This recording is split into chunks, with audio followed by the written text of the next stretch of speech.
Now, how the East Midlands is trying to solve its housing crisis, from replacing council homes to building on derelict industrial sites.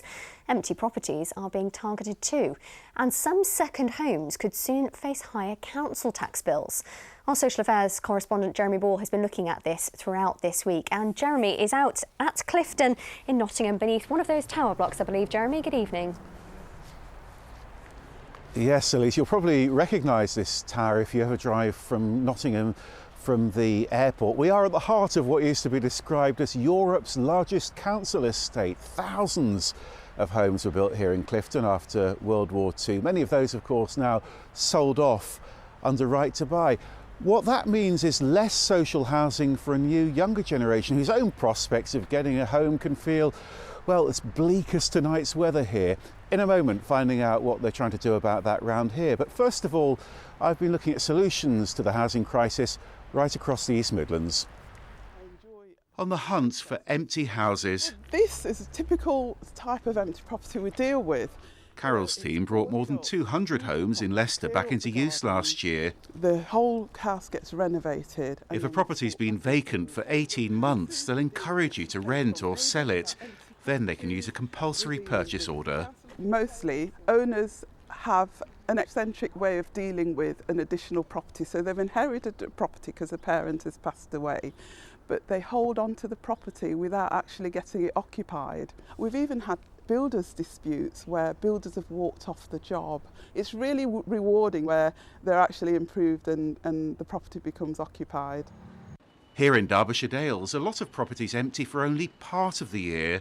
So soon, second homes here could have their council tax doubled. The idea is to create a financial incentive to keep more property available for people who live here permanently. And there are tough choices about where to build new homes. This, the response to controversial plans to develop a disused golf course near Glenfield.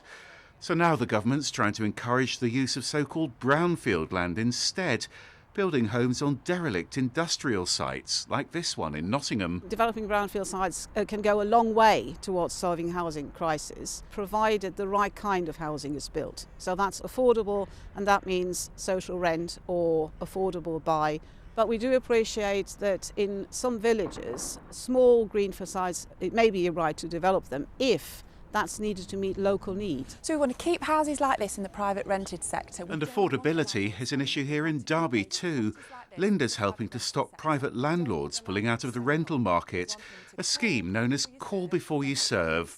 We've got a lady with 3 children, and she managed to get rent arrears of over £6,000. So we managed to negotiate with both the landlord and the tenant. What did they want, what could they afford, and what could we deliver, and managed to get direct payment moving forward. The landlord wanted that tenant to stay, and the tenant wanted to stay. He didn't want to sell the house, he didn't want to end the tenancy.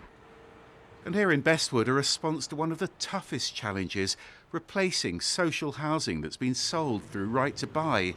Here, they're building almost 130 new council flats. That won't solve Nottingham's housing crisis, but every single one of them will give someone a new home. So, Jeremy, all these ideas, how much difference are they collectively making to the housing crisis? Well, Elise, they're already helping people here at Kieran Hill Court. These new council flats were opened just last November. The problem is, though, the council houses they're building here in Nottingham simply aren't enough to replace the council houses that they're having to sell off. So what about those other ideas? Well, one report says there's enough brownfield for 66,000 homes here in the East Midlands. Most of those sites already have planning permission. And there are 20,000 empty homes, according to East Midlands councils, but they say, look, this is not a silver bullet because those numbers simply aren't enough. And this is why housing is now becoming such a hot topic for politicians too. As you know, there are local elections coming up in a few weeks, and so I think you can expect this issue to come up on the doorsteps as well.